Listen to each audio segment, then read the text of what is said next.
தமிழ்நாடு ஆளுநர் அழைப்பு விடுத்துள்ள துணைவேந்தர் மாநாட்டில் குடியரசு துணைத் தலைவர் பங்கேற்க இருப்பது சர்ச்சையை ஏற்படுத்தியுள்ளது.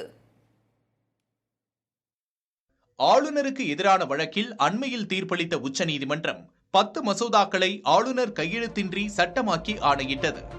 இந்த தீர்ப்பு குறித்து விளக்கமளித்த தமிழ்நாடு அரசு தரப்பு வழக்கறிஞர் வில்சன், வேந்தர் பதவியிலிருந்து ஆளுநர் விடுவிக்கப்பட்டிருப்பதாகவும் சில பல்கலைக்கழகங்களுக்கு முதல்வரே ஆளுநராக செயல்படுவார் எனவும் தெரிவித்தார். பிற பல்கலைக்கழகங்களுக்கு தமிழ்நாடு அரசு முன்மொழிபவரே ஆளுநராக இருப்பார் எனவும் தெரிவித்தார்.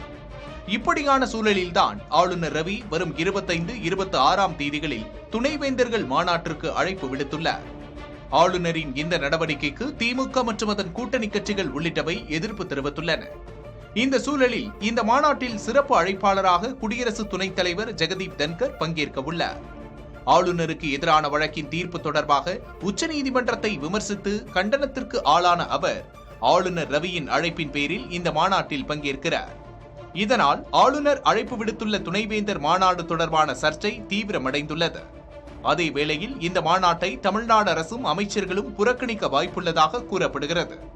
இதனிடையே துணைவேந்தர் மாநாடு குறித்து விளக்கமளித்துள்ள ஆளுநர் மாளிகை பல்கலைக்கழகங்களின் வேந்தராக ஆளுநரே தொடர்வதாக கூறியுள்ளது.